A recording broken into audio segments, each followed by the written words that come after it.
damai semua di siang kali ini dalam keadaan sehat walafiat, Amin. penuh berkah dan dimudahkan segala urusannya oleh Tuhan yang Maha Kuasa. Bagaimana kabarnya Sis Jira? Alhamdulillah. Alhamdulillah. Kang Daus? Puji Tuhan. Itu bahasa translate. Oke, sobat damai sekalian, siang kali ini kita akan kelas psikospiritual. Tentunya hal ini kita akan membahas tentang bagaimana apa yang ada di dalam jiwa kita dan bagaimana sebetulnya jiwa kita bisa terjadi di dalam jiwa kita hingga kita melakukan berbagai ekspresi-ekspresi di dalam tindakan keseharian. Tentunya ini adalah kelas yang bersambung dari kelas-kelas sebelumnya. Nah, pada hari ini, tanggal 12 November, hari Kamis, kita akan membahas tentang diri yang palsu dan diri yang sebenarnya. Mungkin itu ya, Sis. Betul. True self And false self. and false self. Nah, Diri mungkin yang, ini menjadi sesuatu diri yang yang penting. palsu dan diri yang sebenarnya palsu. Oh bukan. Yang itu ujung-ujungnya palsu. Diri yang asli, Diri yang asli. yang benar, Diri yang otentik mungkin ya. otentik. Cantik. Sobat damai ingin mengetahui diri yang otentik atau diri saya tidak otentik atau enggak otentik banget juga enggak palsu-palsu banget. Nah, kita akan beberapa menit ke depan kita akan berbagi dengan Sis Jera di kelas psikospiritual ini di Halakoh Damai Live Instagram. Namun untuk meningkatkan energi kita dan antusias kita dalam kelas ini,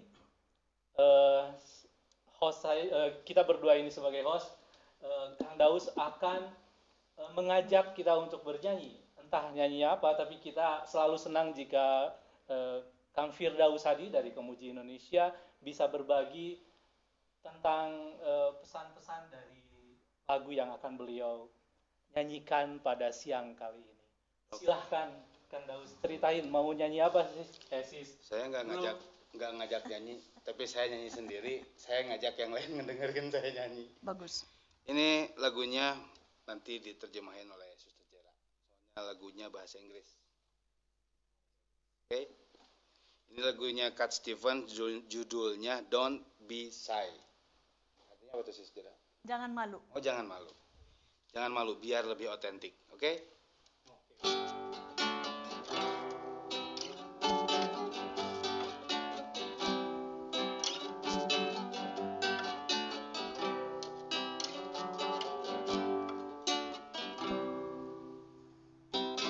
Don't be shy, just let your feeling roll on by.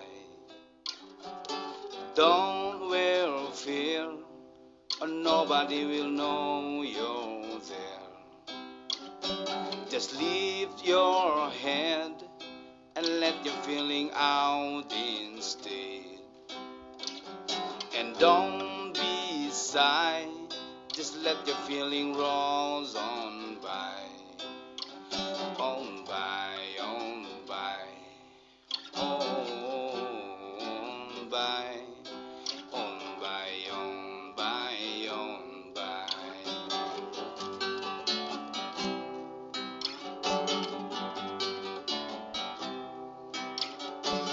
You know love is better than a song. Love is where all of us belong. So don't be shy, just let your feeling roll on by. And don't wear fear, or nobody will know you're there. You're there, you're there, you're there, you're there, you're there, you're there, you're there, you're there.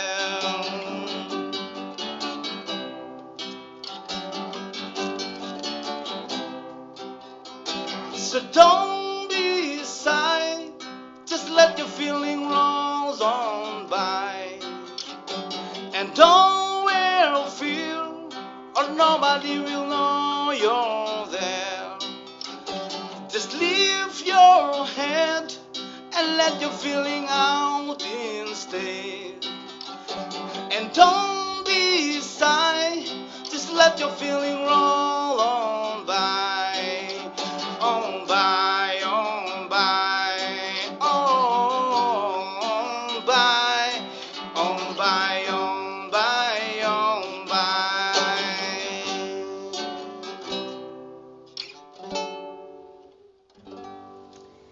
Hebat sekali. Keren. Lanjut. Jadi itu lagu tentang Oh, apa iya. sebenarnya, Kang Daus? Ini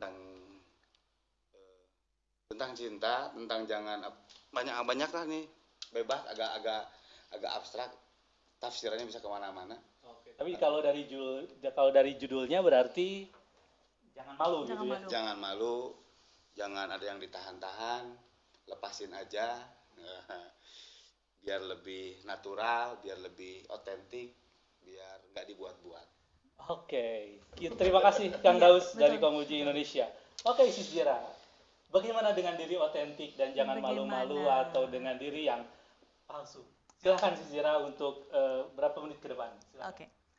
Baik, terima kasih. Terima kasih Kang Daus untuk lagunya. Sebetulnya dengan lagunya Kang Daus sudah ada suasana untuk masuk topik kita. Karena tadi kalau saya tidak salah dengar, don't be shy, let the feeling go by. Ya. Jangan malu untuk memberitahukan atau memperlihatkan perasaan kita. Dan ada satu kalau saya tak salah Kang Daus tentang don't let the feeling of love go by, Oke, gitu kan, betul. seperti itu kan. Nah, justru itu yang saya mau menegaskan bahwa beberapa pertemuan sebelumnya kita bicara tentang bahwa kita diciptakan serupa dengan Tuhan, gitu kan. Dan beberapa kali kita dengar itu.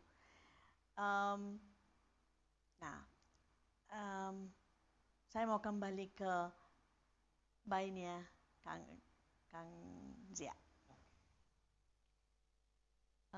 Minggu yang lalu saya lihat bayi Zia 8 bulan. Akasha. Kita semua mau gendong Akasha. Kita semua mau cium dia, cubit dia, gemes ya.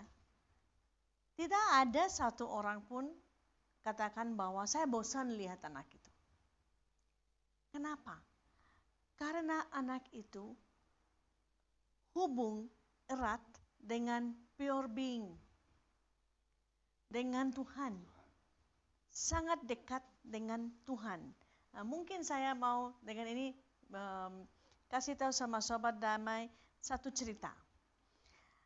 Suatu hari ada seorang anak 3 tahun dan dia lihat bayi yang baru datang ke rumah, adiknya. Selalu anak itu mau gendong adiknya. Tapi mama bilang, oh jangan, kamu hati-hati. Mama tidak berani beri kepada bayi, kepada kakaknya. Tapi selalu kakak itu mau dekat sama adik. Selalu mau bicara sama adik. Suatu hari dia bilang sama mama, oke mak, Anda tidak mau saya gendong bayi, tapi simpan di sini, tapi mama keluar dari sini, dari rumah ini. Saya mau bicara sama bayi, adik saya sendiri, saya mau bicara. Mungkin anak itu 4 tahun ya, bukan 3 tahun ya, 4 tahun.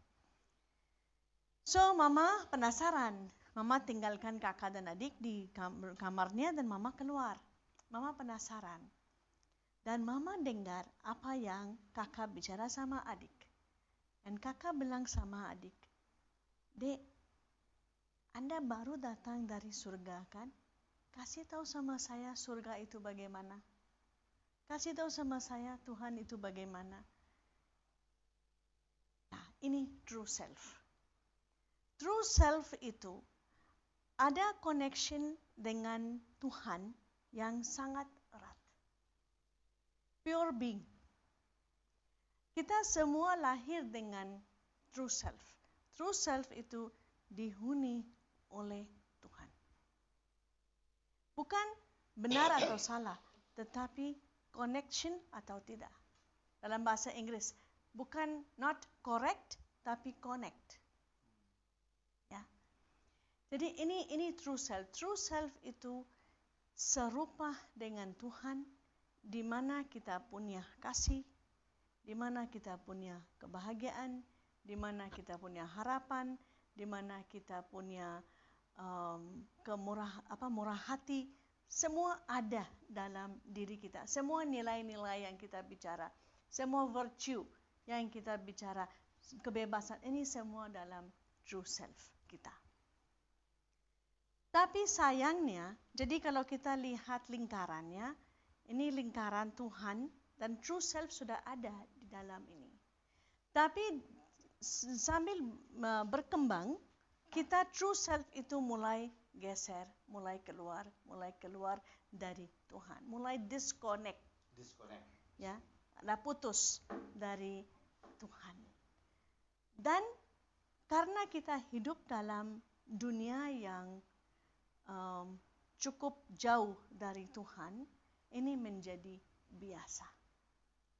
Jadi yang jauh dari Tuhan menjadi biasa.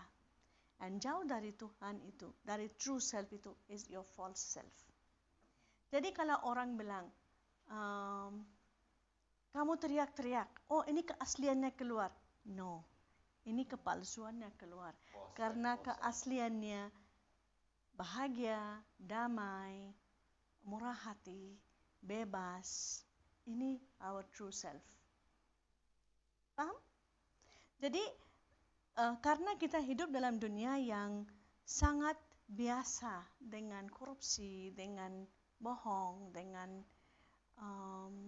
biasa-biasa saja, dengan merusak orang lain, tidak punya sopan santun terhadap hati orang lain. Karena dunia kita sudah biasa dengan itu, mereka pikir false self sebetulnya true self. Sebetulnya tidak. False self seperti kalau kita ikut false self, kita melayang. Tapi true self membuat floating. Tapi true self membuat kita teguh dan grounded, ya, dan betul-betul hadir dalam realitas. Dan Sistira, apakah kita bisa katakan, Kang Daus, true self ini sebetulnya adalah fitrah manusia? Sangat benar. Sangat benar. Kalau boleh bertanya nggak sih? Boleh. Kan kalau lagi masih bayi, katanya kan perkembangan otak manusia itu belum sempurna, belum berkembang sepenuhnya. Kenapa semakin berkembang, semakin sempurna justru menjadi false self, bukan jadi true self? Padahal kan akalnya udah sempurna, istilahnya kalau di Islam akil balik. Tapi kenapa bahkan justru menjadi diri kita yang palsu gitu? Ya, bagus. Yang saya katakan tadi, anak betul yang ketika lahir sudah true self, tapi ketika mulai berkembang, ini kan berdasarkan keluarga. Ketika mulai berkembang, kita sudah masuk false self-nya. Mungkin kita lihat contoh sangat sederhana. Anak itu berkembang, dia pergi ke sekolah. Dan dia pulang dari sekolah dan bilang sama Mak, teman saya pukul saya. Mama bilang apa? Besok kamu pukul dia. Balas. Dan ini cerita nyata. Terus ketika ini terjadi, waktu anak pergi ke sekolah keesokan harinya, kembali ke rumah, pulang ke rumah, Mama tanya, kamu sudah pukul teman kamu? Anak itu bilang, kenapa mak? Ini sudah lewat. Ini sudah terjadi, sudah lewat, ini masa lalu. Tetapi tanpa sadar ibu menanam biji balas dendam dalam anaknya. Jadi sambil berkembang, kita menanam biji yang false dalam anak, dan ini mengeluarkan anak dari true identity. Karena identitas kita apa? Identitas kita adalah kasih. Ketika orang tua bersama dan hasil hasil kasih mereka adalah anak. Yakin bahwa mereka berdua bercinta, bukan hanya bercinta, tapi ada kasih utuh. Anak itu hasil kasih. Ya. Apa saja kita bisa katakan setelah itu bapak ibu bertengkar, ini tidak penting, tapi anak itu kasih. Nah, setiap agama bantu false self kembali ke true self. Karena tadi Anda bicara tentang fitrah. Kembali aja ke bulan Ramadan. Bulan Ramadan kita lakukan apa? Kita mengolah diri supaya false self akan disingkirkan, supaya kita kembali ke fitrah. Benar kan? Idul Fitri kan? Kita kembali ke fitrah karena setiap agama bantu kita untuk menyingkirkan keluarkan obstacle, hambatan-hambatan yang ada dalam hati dan pikiran kita supaya kita bisa pure, murni untuk bukan kembali ke Tuhan, tetapi kita sudah dengan Tuhan gitu. Tapi kita tidak tahu, atau kan Rumi katakan, hati kita seperti berkaret, kita perlu polish. Ya, kita perlu semir, tapi terus menerus ya, supaya hati kita saking jernihnya dan seperti cermin, supaya Tuhan bisa lihat, oh ini saya menciptakan. Ini loh yang saya menciptakan. Saya bisa lihat wajah saya sendiri dalam hati manusia gitu. Dan sama kita bisa refleksi kita bisa refleksi wajah Tuhan kalau hati kita jernih, bersih seperti cermin. Ini true self. Jadi dalam true self kita teguh, kita berakar, dalam false self melayang. Karena true self itu true, hanya one truth, bukan one truth. Truth tidak akan ganti-ganti gitu. Ya, karena satu bohong, banyak bohong kan. Tapi true tidak ada bohong, true is true gitu. Ya. Nah, bagaimana manusia, kan ada satu buku yang ditulis oleh seorang psikolog namanya Eric Berne. Dia bicara tentang games people play. Bagaimana persis Daus yang Anda katakan tadi, otak manusia gitu, false self. Dan dengan false self itu kita mempermainkan hidup. Main dengan game. Karena true tidak ada game. True tidak ada game.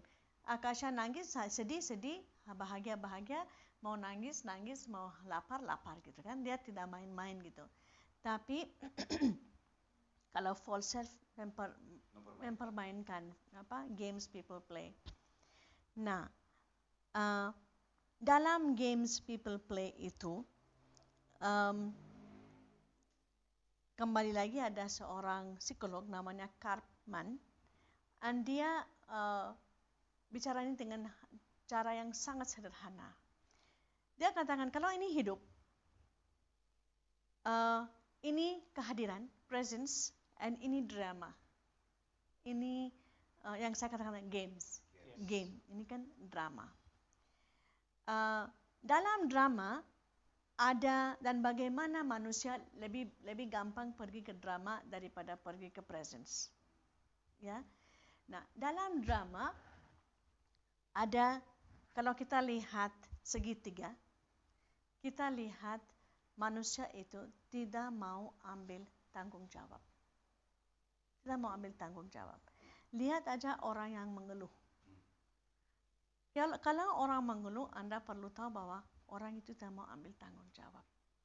Karena kalau dia ambil tanggung jawab, dia tak akan mengeluh. Dia akan mengeluh. Ini disebut oleh Karpman victim.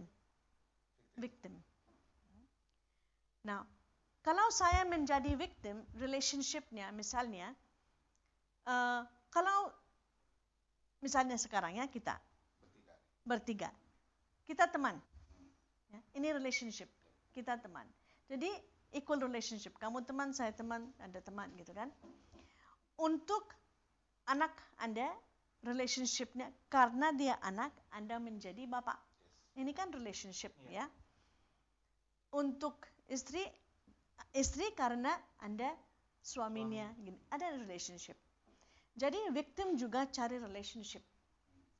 Tanpa sadar victim cari relationship siapa? Persekutor. Siapa membuat saya victim? Saya bukan victim seperti biasa dengan diri saya sendiri. Pasti ada orang lain menjadi lebih kuat dari saya. Lihat ya, kasihan ya, martir ya, kompleks martir, kompleks inferior. Lihat ya, saya bisa inferior karena dia superior. Ya. Jadi apa yang kita lihat, victim, persekutor, ya. Ada relationship gitu, ada relationship. Nah, victim bukan tanpa sadar, kan sekarang mulai sadar tapi mulai menjadi kebiasaan. Saya seperti ini karena dia seperti ini, blame game ya, blame game gitu kan. Terus dari victim blame game, now persekutor katakan bahwa ya, dia pantas dia dapat seperti itu. Karena saya tahu persekutor. Dalam dunia ada orang ketiga, dia tidak tega melihat persekutor, dia tega melihat victim. So dia menyelamatkan. Sepertinya dia disebut oleh Cartman rescuer. Sepertinya rescuer itu, kamu lapar, saya beri pada kamu ikan. Daripada membantu kamu belajar pancing sendiri supaya memancing sendiri supaya Anda bisa ambil ikan sendiri. Jangan tunggu-tunggu orang seperti itu, ya. Jadi persecutor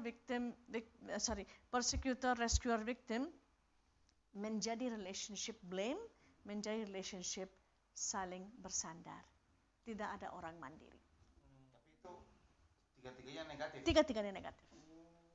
Ciri negatifnya adalah karena membuat ketergantungan. Betul. Tidak membuat free dan true self.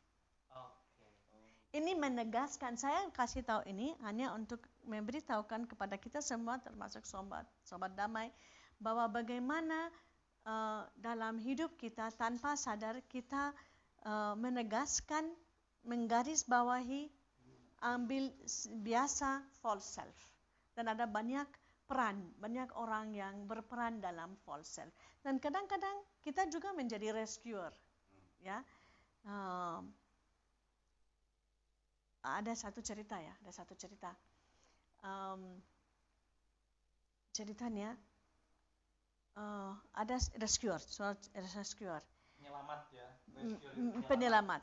Tapi penyelamat dengan negatif ya. Dia melihat, dia berdiri di luar sumur. Dan dia lihat kok banyak anak di sumur. So dia rescuer ya. So dia bilang, aduh ini bagaimana banyak anak di sumur. So ada orang dari sumur, kamu harus masuk, kamu kan kuat, masuk supaya kamu bisa beri kepada saya anak itu. So orang itu masuk, ambil anak, dia bangga, oh saya menyelamatkan banyak anak gitu. Masalahnya dia tidak lihat siapa buang anak itu. Penyebabnya apa? Kalau dia berani daripada hanya ambil anak, ini good work, sangat bagus. Tapi kalau dia lihat kenapa anak itu dibuang, siapa buang? Ini kan lebih susah untuk cari akar masalah daripada selesai masalah permukaan. Kembali lagi, the true self. Oke, sobat damai, kalau kita coba alurkan dari penjelasan tadi, true self dan false self ini. Yang pertama, true self itu berangkat dari pemahaman bahwa diri kita sebenarnya sudah bersatu dengan Tuhan. Ya. Itu ya. Betul. Itulah fitrah manusia. Mungkin seperti itu ya, di mana fitrah manusia itu diri kita berasal dari Tuhan, dan secara fitrah sebetulnya kualitas Tuhan ada di dalam diri kita. Ya. Itu titik berangkatnya ya. Lalu di dalam psikospiritual, kenapa dari fitrah atau diri yang otentik itu terjadi diri-diri yang palsu? Itu karena apa tadi Kang Das? Karena lingkungan bisa. karena lingkungan dan dia terbiasa pada lingkungan itu hingga menjauh dari Tuhan. Itu mungkin di Islam kan ada apa? Innalillahi ya. Innalillahi wa inna ilaihi rajiun, bahwa sebetulnya keterasingan kita dari Tuhan pada satu waktu kita akan kembali ke, mungkin secara paksa ya, kembali ke dalam dirinya dengan sekian asahan ya, dengan mengolah dan lain sebagainya. Nah, kaitannya dengan tadi segitiga tadi antara victim, persekutor dan rescuer dengan penyelamat, karena seseorang menjadi berada di dalam dirinya yang palsu karena merasa itu menjadi kebiasaan gitu. Jadi permainan, jadi games katanya. Jadi permainan. Jadi drama. Jadi drama. Itu yang disebut oleh Kaufman istilah Drama triangle itu ya. Drama triangle. Drama triangle itu, oke. Banyak istilah yang menarik dalam kelas ini. Namun Sisira, pertanyaan selanjutnya adalah mungkin juga ini konfirmasi ya. Apabila ada ketergantungan di sana, membuat seseorang tergantung, walaupun tujuannya adalah penyelamatan, itu artinya diri kita masih berada dalam diri yang palsu. Atau bahkan membuat orang lain tetap berada di dalam dirinya yang palsu. Kalau ada tergantungannya. Ya, kalau ada ketergantungan membuat orang lain tergantung. Gitu. Oke. Bagus ya. Terima kasih Zia untuk ini. Saya hanya mau klarifikasi. Ketergantungan itu tidak sesuatu yang salah. Tidak sesuatu yang salah. Kita semua tergantung pada satu sama lain. Kita makhluk komunal. And relationship. Ya, relationship. Kita tergantung pada Daus ketika nyanyi. Ya. Saya tergantung pada pertanyaan Anda. Anda tergantung pada apa yang saya katakan. Kita semua memiliki ketergantungan masing-masing. Dengan masing-masing. Ini positif. Tapi saya bicara tentang ketergantungan. Saya tidak bisa langkah satu langkah pun saya tak bisa kalau kamu tidak ada. Saya bicara tentang ketergantungan seperti ini. Seperti tadi yang anak-anak itu. Atau ketika saya katakan bahwa rescuer ya, penyelamat atau persekutornya. Lihat aja atau contoh lain. Persekutor dan victim ya.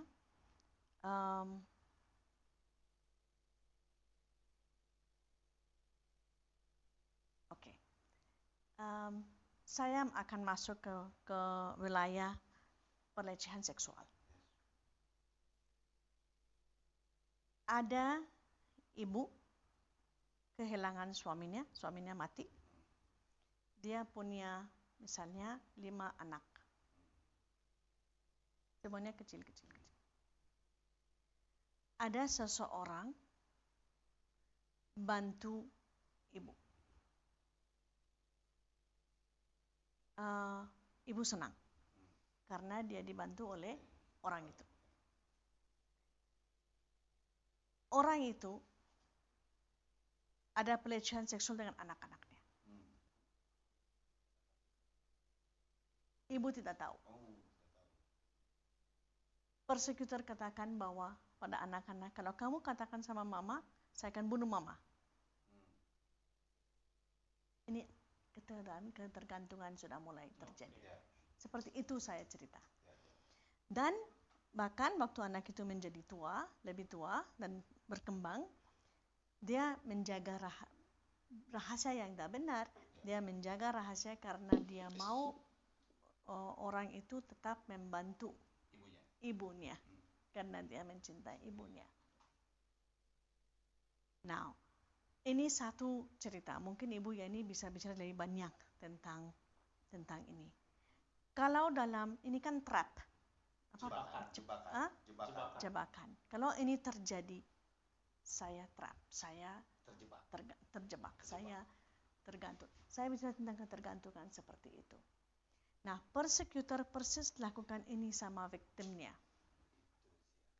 Victim katakan, saya lapar, saya tak bisa, saya ini, saya itu. Nah, saya punya kontrol, saya punya, kamu mau apa, saya beri, ini ya.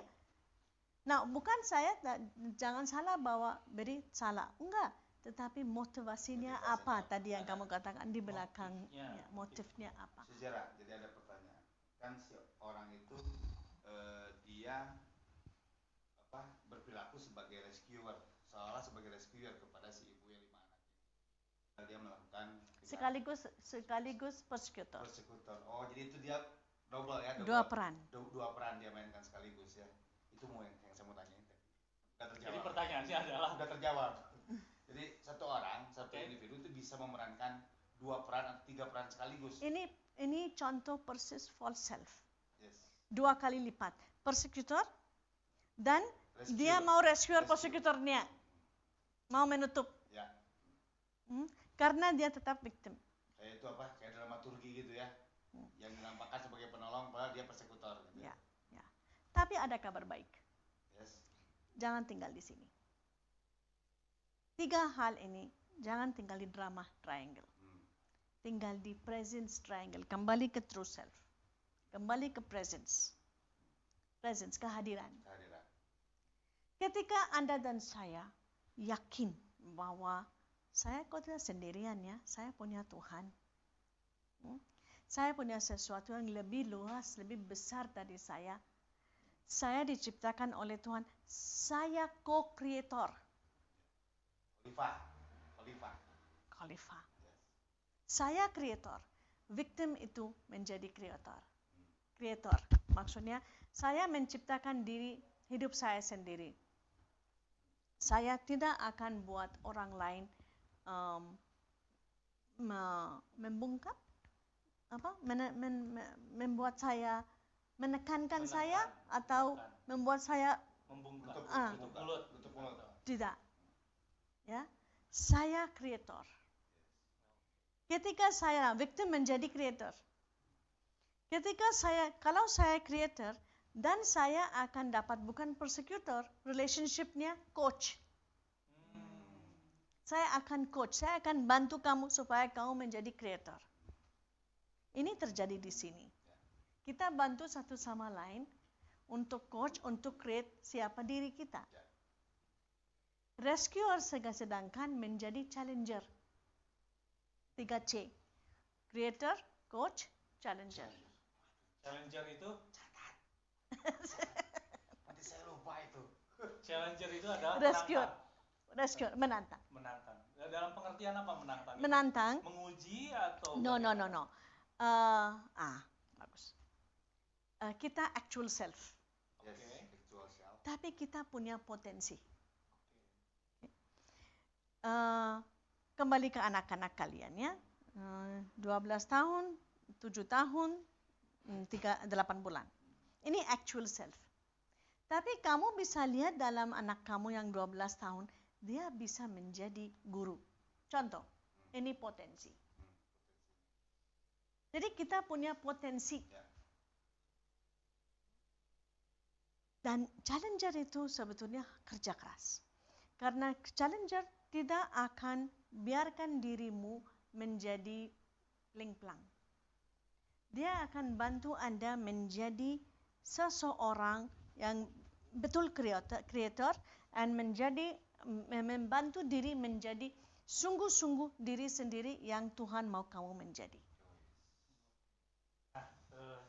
Apa perbedaan antara challenger dengan coach? Coach akan katakan sama creator. Coach akan beri kepada dia apa yang dia butuh. Coaching. Ya. Dampingi coach sama dua-duanya dampingi. Coaching, kamu perlu ini. Oke. Untuk create your own life. Saya tidak akan create your life. Hidup dalam tanganmu, saya akan bantu kamu supaya kamu bisa lakukan sendiri. Jadi fungsinya aja yang beda. Kalau coach dia lebih bimbing mungkin ya. Kalau challenger lebih menguji. Tapi biar kemampuannya juga lebih baik gitu. Begitu nggak? Beda. Bisa. Atau gini. Ketika Anda belajar gitar. Anda ini kreator. Anda mau belajar gitar. Coach akan bilang, ini kunci E, ini kunci A, ini kunci ini kunci D. Tapi terserah kamu harus, coach tidak bisa ini kan. Saya harus mengingatnya sendiri. Nah, challenger akan bilang, kamu bisa lebih baik dari sini. Kamu oke sih, Daus, tapi bisa lebih baik misalnya. Ini fungsi challenger. Jadi lebih seperti motivator ya? Ada Challenger. Challenger. Bisa motivator, juga bisa mencerminkan apa yang Anda bisa. Oke. Sementara coach itu menyediakan sarana, Fasilitator, seperti fasilitator. fasilitasi dia. Ya. Dan beri kepada dia apa yang dia perlu. Ya. Atau membuat dia cari sendiri apa yang dia perlu. Misalnya tadi kan dalam prosecutor, Anda, saya punya semuanya. Kamu mau, saya bisa beri. Kamu mau, saya beri. Coach beda. Saya punya, tapi kamu juga punya. Menggali apa yang ada. Menggali potensinya. Jadi satu lagi apa sih Jet? Kan lupa. Challenger Sama coach. Terus satu lagi apa? Kreator. Victim itu menjadi creator. Ya kalau bahasa saya yang mungkin sejarah ada transfigurasi itu ya. Dari victim menjadi kreator, dari persekutor menjadi coach, dan dari penyelamat menjadi challenger. Nah, ini dan ini tapi tadi ya ada yang menarik, sesuatu ketika kita ingin berangkat, ingin lepas dari jeratan korban sebagai korban, lalu kita harus bersandarkan kepada Tuhan. Ini seperti itu. Ulangi lagi. Ketika kita menjadi victim, maka untuk healing, untuk memperbaiki diri kita, maka kita harus kembali bersandar kepada Tuhan hingga menjadi kreator. Apakah ke Tuhan atau ke dalam diri kita, di mana kita memiliki potensi diri kita? Betul. Oke. Victim itu, korban itu, victim itu macam-macam. Ketika tadi contoh saya pelecehan seksual 5 anak itu menjadi victim. Tanpa pilih kan mereka menjadi victim. Ini terjadi misalnya waktu mereka mungkin 7 tahun, 5 tahun, 4 tahun atau apa, kan 5 anak misalnya, mereka semua menjadi victim. Mereka masih kecil. Mereka masih kecil, mereka menjadi victim.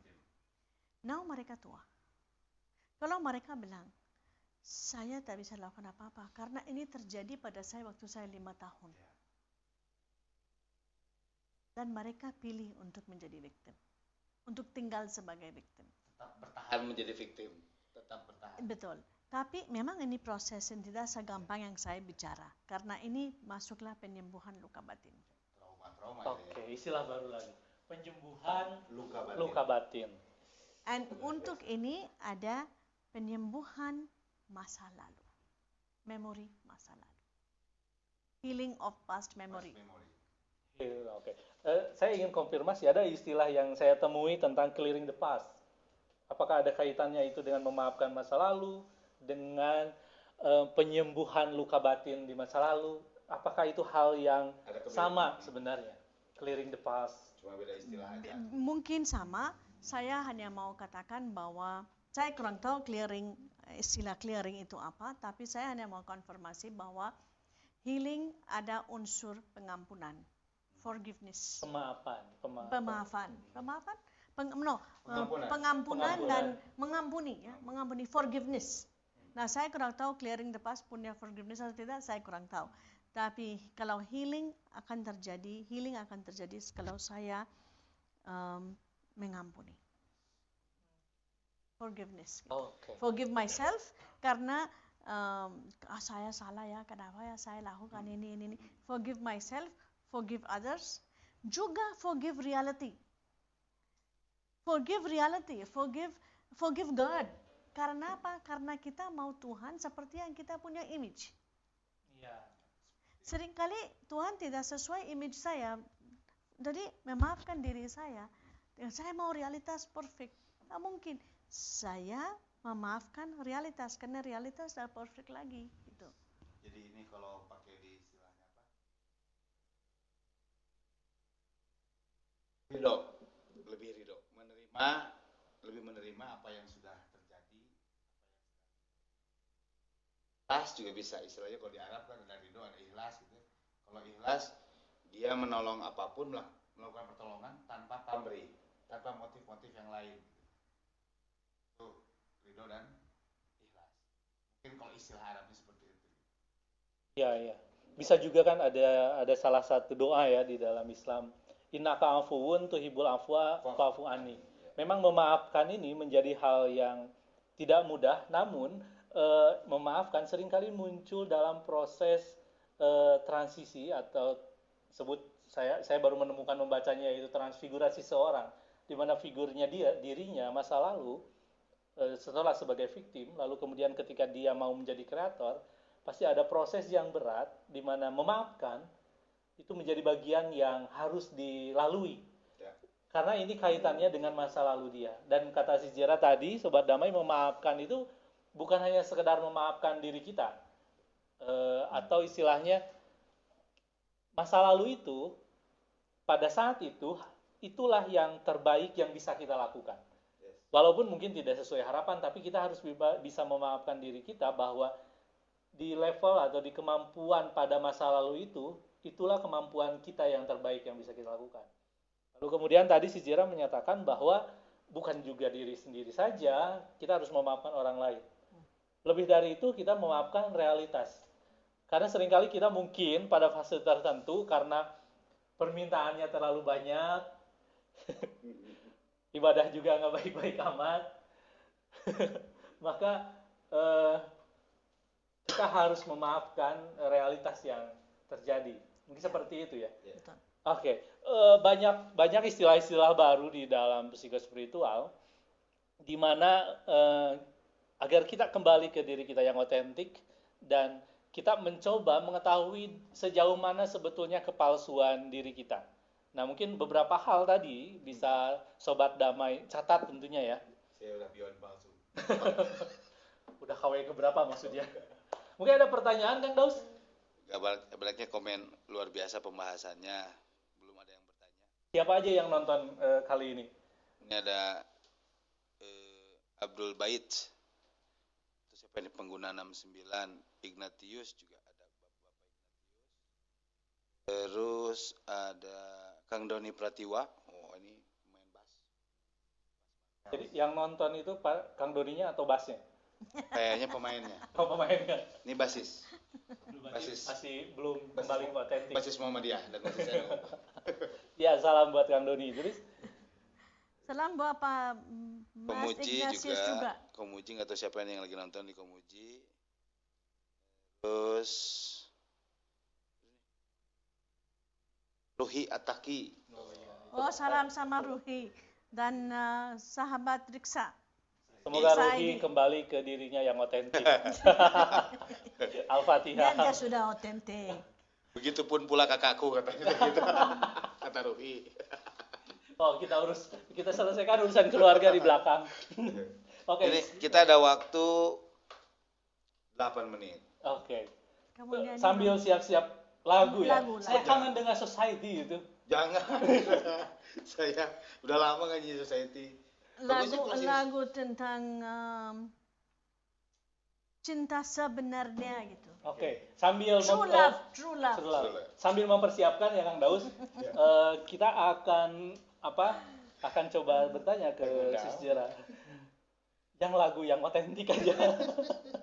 Karena true love itu pasti datang dari Tuhan. Ya. Karena dalam kasih yang sesungguhnya kita tidak akan pergi ke tempat yang lain kecuali hati kita sendiri. Nah, kecuali hati kita sendiri yang punya kekuatan untuk menyentuh hati orang lain. Okay. Membawa transfigurasi yang Anda katakan. Oke. Siap-siap. Sambil kita tidak ganggu Daus dulu untuk 2 menit ke depan biar dia mempersiapkan lagunya. Namun Sis Jera yang menarik, sejauh mana Tuhan bisa memberikan penyembuhan ketika kita ingin kembali menjadi diri kita yang otentik. Sangat menarik Cia. Zia, sekarang saya membimbing novice saya retreat 30 hari.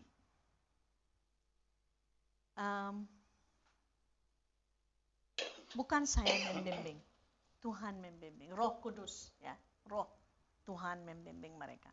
Saya hanya alat di sana untuk saya menyaksikan jejak kaki Tuhan dalam hidup mereka. Dengan itu saya juga belajar, saya dibimbing. Dan saya bertahun-tahun dengan pekerjaan seperti ini, saya yakin tentang satu hal. Kalau kita pergi ke Tuhan dengan apa adanya, dengan the true self, iman dan seterusnya. Ini loh Tuhan, ini saya, pengemis di depan Engkau. Saya punya semua ini, Anda tahu saya jauh lebih baik daripada saya tahu diri saya sendiri. Tapi saya datang dengan segala sesuatu yang menyentuh hati saya. Saya di sini. Rahmat Tuhan akan kerja. Rahmat Tuhan akan kerja. Melampaui tangan orang lain. Tapi saya sadar bahwa saya luka. Saya bawa ini kepada Tuhan. Karena yang kemarin kita lihat kan true self-nya, atau kalau kita lihat Jung, true self-nya yang paling di tengah, dan ada my true self, ya, dan ada unconscious, dan ada conscious, dan ada persona, betul kan? Nah, tapi dalam unconscious-nya ada semua ini, kemarahan, mimpi, luka, trauma, juga ada potensi dan seterusnya. Ini semua ada. Dan kembali ke Tuhan. Tuhan selalu ada. Tapi kalau kita tidak kembali ke Tuhan, bagaimana rahmat? Seperti matahari. Sedekat kita, matahari ada untuk semua orang. Cahayanya ada, hangatnya ada, dan efeknya ada. Berapa jauh kita dari matahari? Mengerti enggak? Semakin dekat kita, semakin kita akan dapat rahmat. Tidak terlalu jelas ya. Atau hujan misalnya, hujan deras gitu ya. Kalau saya berdiri di bawah hujan dengan wadah sebesar ini, saya akan dapat rahmat sebesar ini. Sebanyak ini. Kalau saya bawa ember, saya akan dapat air dengan lebih banyak dalam embernya. Kalau saya pergi dengan cangkir, saya dapat seperti itu. Jadi pergi ke Tuhan dengan hati yang terbuka. Biar Tuhan isi, dan saya yakin dan saya melihat, saya menyaksikan akhirnya rahmat Tuhan menyembuhkan. Baik, sejarah sangat menarik sekali ya. Mungkin kita akan lanjut tentang masalah true self dan false self ini di pertemuan minggu depan di hari Kamis dan di waktu yang sama ya.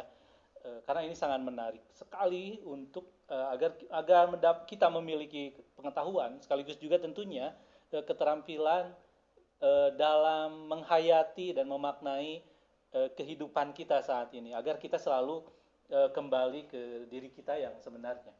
Nah, saya ingat satu ilustrasi kisah imajiner yang dari Syed Nursi, kembalinya kepada Tuhan atau kembalinya seseorang kepada Tuhan itu ibarat seperti ini, ibarat kita memecahkan lentera yang kita miliki, dan di sanalah kita menyadari bahwa ada sinar yang lebih luas, yaitu matahari.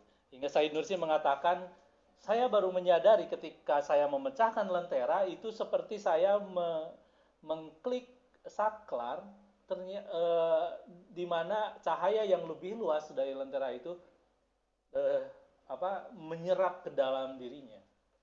Di sana pentingnya mungkin bagaimana proses transisi ini atau proses mengganti figur kita dari victim menjadi figur yang kreator itu terhubung kepada Tuhan. Betul. Nah, mungkin statementnya adalah untuk sejauh mana keimanan ini berpengaruh mengantarkan diri kita ke diri kita yang asli, Dan sejauh mana keimanan kita mengingatkan kita bahwa kita ada di dalam diri yang palsu loh pada saat ini.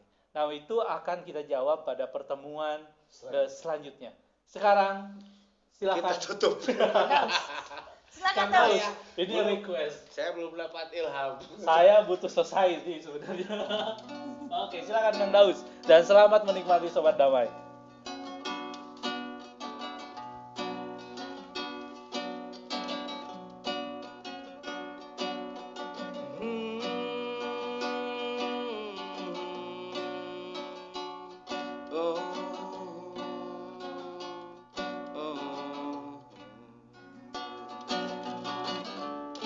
It's a mystery to me.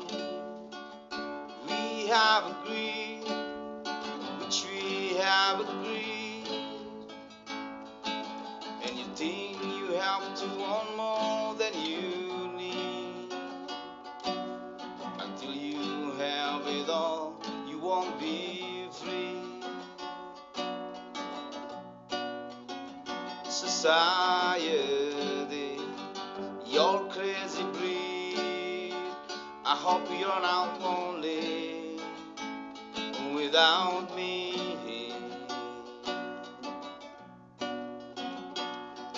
When you want more than you have, you think you need. And when you think more than you want, your tongue begin to bleed. I think I need to find a bigger place.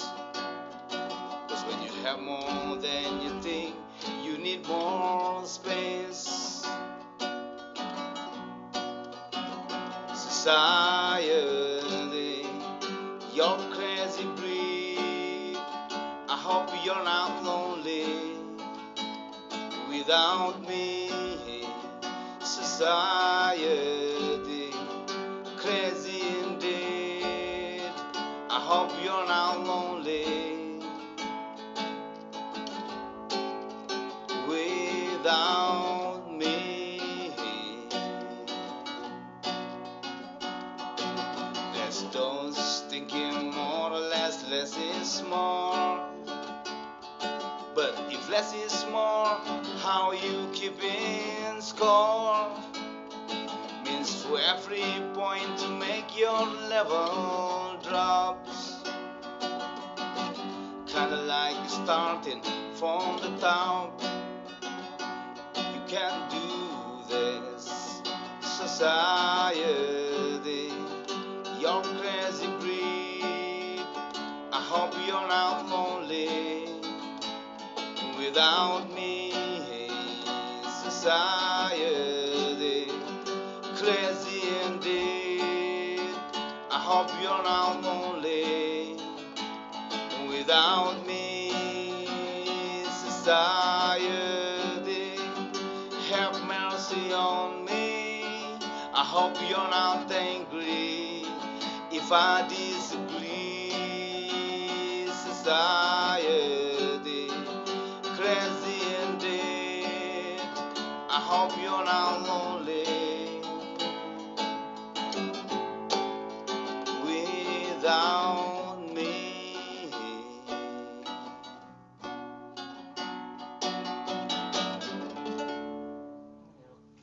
Terima kasih Daus. Terima kasih Kang Daus yang selalu keren. Oke, Amin. Closing statement. Closing statement. Dari lagu tadi Daus nyanyi less is more. Ini closing statement saya. Less victim, more creator. Less persecutor, more coach. And less rescuer, more challenger. Oke, kita aplaus buat kita semua. Sobat Damai, terima kasih sudah menyaksikan kelas psikospiritual. Semoga kami berharap kelas ini bisa mendapatkan hal yang baik bagi teman-teman yang nonton live ini ataupun nanti nonton tayangan di dalam IG TV kami @halakodamai. Terima kasih untuk semua. Assalamualaikum warahmatullahi wabarakatuh. Salam sejahtera buat semua. Selamat sore dan tetaplah menjadi kreator. Salam damai. Salam damai.